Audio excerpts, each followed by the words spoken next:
dads, granny, grandpas, and goldfish. Great to have you here again. This is Conrad with you today, and I am a quantity surveyor. So what does that mean, you might ask? Can I hear? What does it mean? Quantity surveyor. So what is a quantity surveyor? It is someone that takes a plan of a house, of a building, and they look at it. And they will tell you what building material you will need for this project and how much it's going to cost. So, we're going to go count to 10 and we're going to go to life adventures. Are you guys ready? We're starting off with 10, 9, 8, 7, 6, 5, 4, 3, 2, 1. See you now. Cheers.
Three, 2, 1.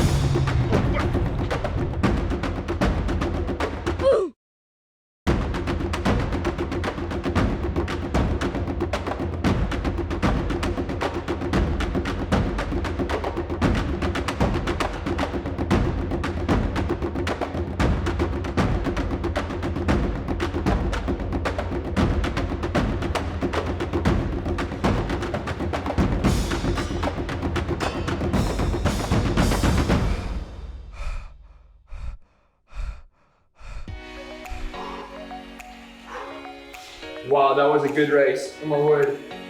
I'm so glad I actually prepped well. Oh, yo, guys. So, as you can see, we did some crazy race there. James and myself both prepped, one more than the other. But guys, you know, actually, there's so many times in our life that we need to cut things out, like ice cream, and so many other things when we do certain things, like for instance, my race. I couldn't eat ice cream if I had a race or drink Coke or do all those things. I had to be fit. I'd eat carrots, drink water, do exercises. Because sometimes in life, to get to the end, well, we actually need to lay things down. And that's what I had to do. I had to stop eating ice cream. I had to stop doing those things for my race. And guys, our lives are like one big race. And do you know what? The really end of the race is actually really exciting because Jesus is waiting at the end. That is very exciting. So guys, let's run our race well and let's do it with perseverance. Awesome, we're going to be going for worship now. See you guys next time. Got a lovely little song for you this morning, and it goes a little something like this.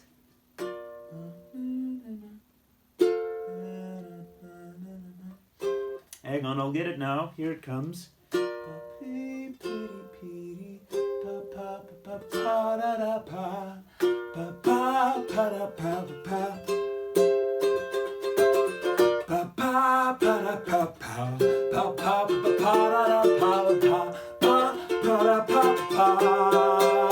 Let's go.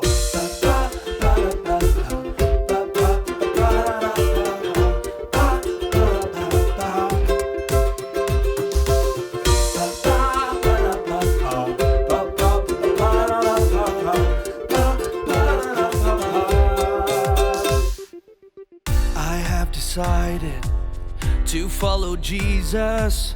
No turning back, no turning back. By his blood I am forgiven. No turning back, no turning back. I have decided to follow Jesus.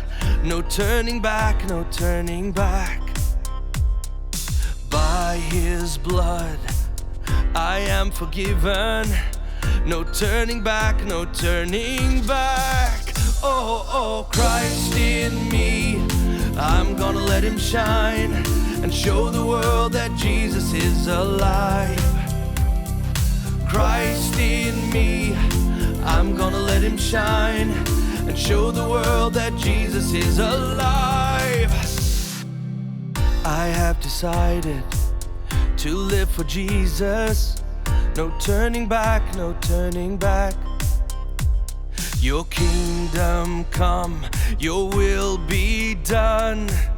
No turning back, no turning back. Oh, oh, Christ in me, I'm gonna let him shine and show the world that Jesus is alive. Christ in me, I'm gonna let him shine and show the world that Jesus is alive. Oh, oh.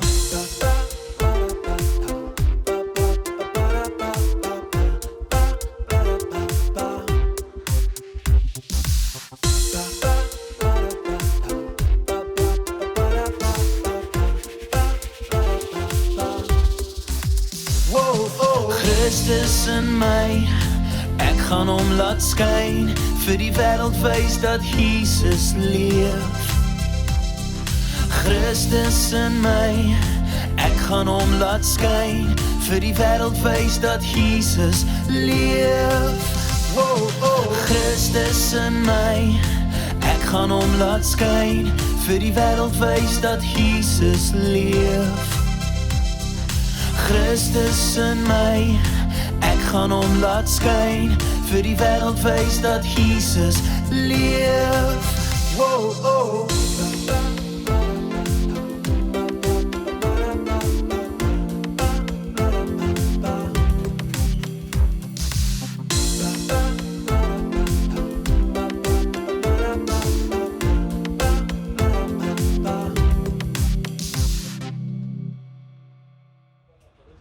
Man, this is exciting.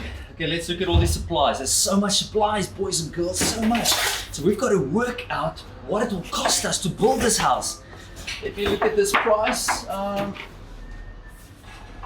Expensive. Plus this. Oh, this is going to cost a lot. This is a lot, boys and girls. But you know what? When you look at the end product, when you look at the building, when you look at the house, and you see that, then it's like, this is worth it. This is worth it to pay this price. This is great stuff. So, remember like the Sermon on the Mount where Jesus spoke to everyone, and there's a cost in following him. But when you see Jesus, it is so worth it to pay this price.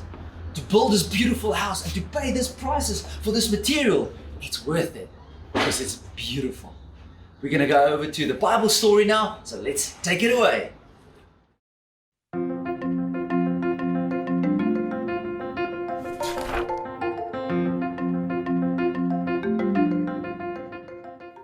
Hello boys and girls, it's Uncle Dennis here again. By now you'll have gone back to school, and I hope the year has started off really well for you, even though you have to sit in class every day with masks on. My wife and I are quite excited about the possibility of us building a lapa at our house. Now a lapa is like a small building with a roof and maybe just one wall. The rest of the lapa, the sides of the lapa are open. That means we can go and sit outside under the lapa. We can still feel like we're outdoors, but we've got a roof over our heads. So especially this old head won't have the sun on it, and of course, if it's raining, we can still sit out there. But we have to make sure that we can cover the costs of the lapa before we build it.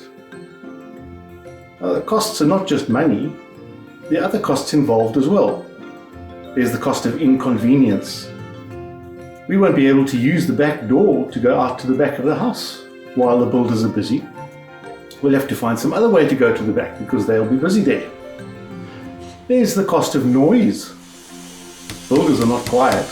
Their machinery makes a noise, their tools make a noise. But there's also the cost of dirt and dust. When builders are building, there's always lots of dirt and dust around, and the wind is bound to blow that into the house, and we're going to have to keep on cleaning it. The people that were following Jesus were following him because they saw him do lots of amazing miracles, and they heard him teach like they'd never heard anybody teach before. But Jesus knew their hearts. One man came to him and said to him, "Jesus, I'll follow you wherever you go." Well, Jesus said to him, "Well, the animals have dens and they have burrows. The birds have nests to go to, but I don't even have my own house to go and lie down in." Maybe this man thought maybe following Jesus won't be too comfortable. Another man said to Jesus, "I don't think I'll come quite now. I'd like to spend some more time with my family first." Well, Jesus said to people that if there was anyone who loved themselves or something more than they loved him, it was no use them following him. In order to help the people to try to understand something about the cost of following him, he told two stories. The first one was about a man who wanted to build a tower next to his house. Now in those days, if you had a tower next to your house, well, it would make your house look very grand. And people would walk past and they'd admire the house and think, "Ooh, a special man lives there." But surely, before you started to build a tower, you would sit down and you'd work out how much it's going to cost you and see if you can afford it. Imagine the man just went ahead thinking it was a good idea, laid the foundations, and began to build the wall of the tower, and got less than a meter high and he ran out of money. And he had to stop building. Now the people who walked past didn't see a tower, they just saw a little piece of a tower and saw that it wasn't being finished. And instead of thinking it was grand, they would have laughed at the man. In another story Jesus told, imagine you're the king of a country, and you hear that another king is coming to attack you with his army, and his army is twice as big as yours. Now, you'd have to think first, are my soldiers strong enough, clever enough with their weapons to defeat this king, or not?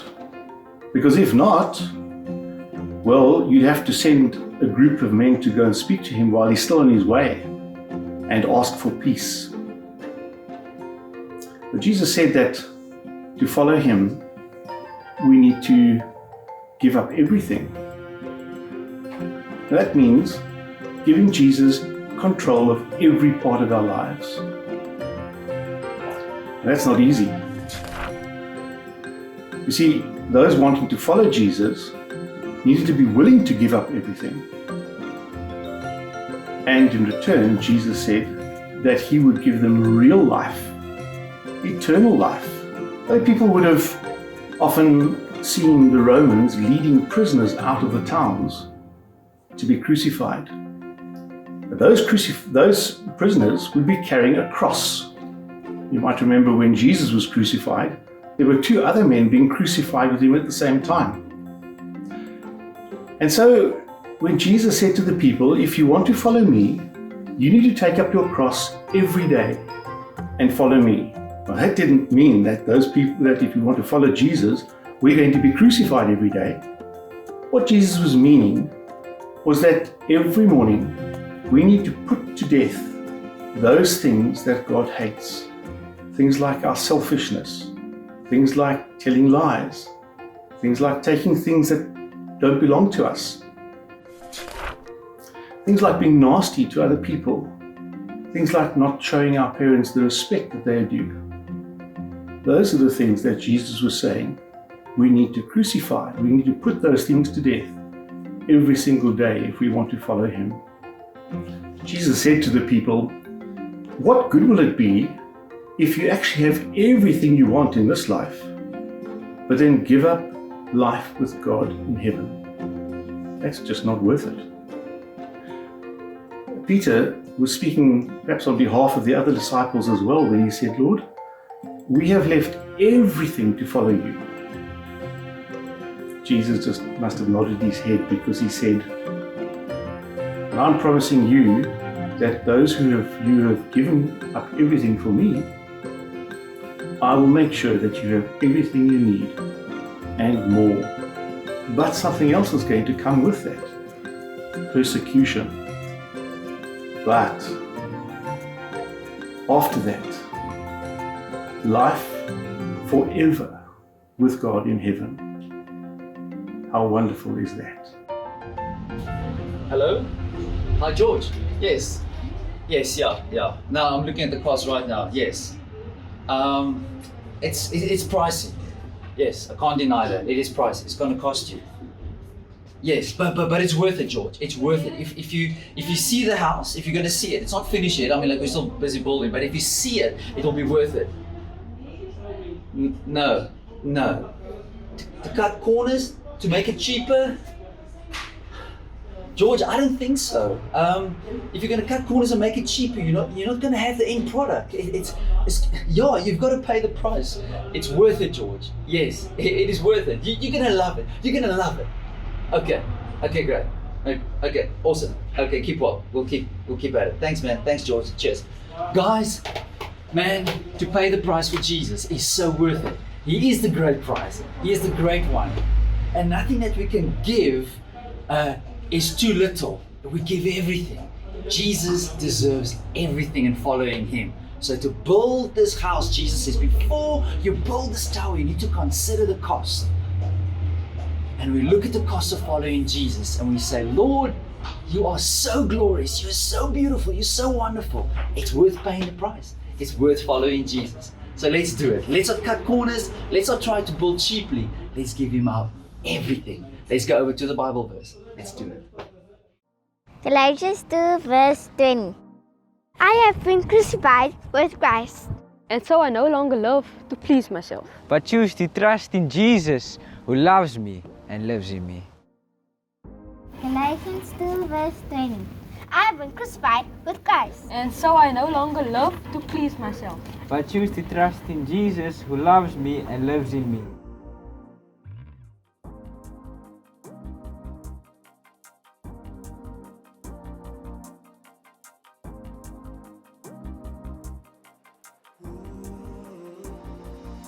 We love Jesus! Woo! Okay, guys, look at this house. Isn't it beautiful? But if we cut corners, we won't be able to build a house like this. You know, you need to dig in, you need to get those supplies, you need to get those materials, you need to work out the costing right to be able to build a butte like this. Same way in following Jesus. Count the cost, it is worth it. Look what is waiting for us, guys, to serve Jesus, to see him face to face one day. This is glorious. So we're going to end off now, and remember the digital pack. Don't forget that. And we're going to plow in a bit deeper of how to serve Jesus, the great pearl of great price that we follow, run after. Love you guys. See you next time. Cheers.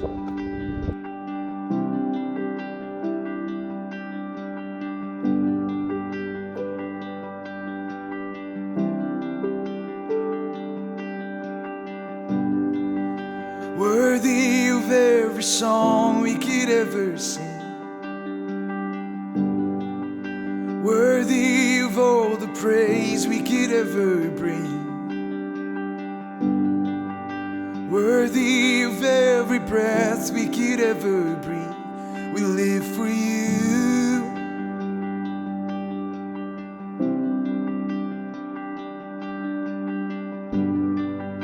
Jesus, the name above every other name. Jesus, the only one who could ever save. Worthy of every breath we could ever breathe, we live for you.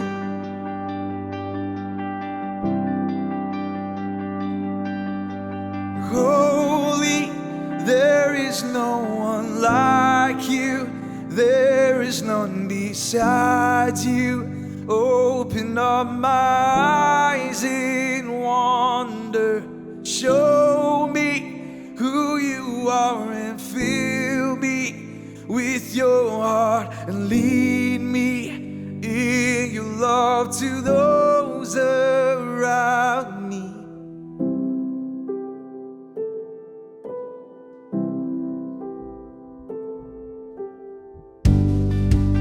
Jesus, the name above every other name.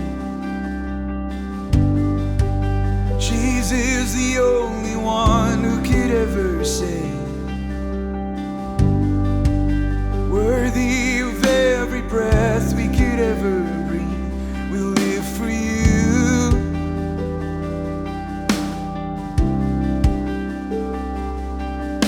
And holy, there is no one like you, there is none beside you. Open up my eyes in wonder, show me who you are and fill me with your heart and lead me in your love to those around me. Holy, there is no one like you, there is none beside you. Open up my eyes in wonder, show me who you are and fill me with your heart. Lead me in your love to those around me.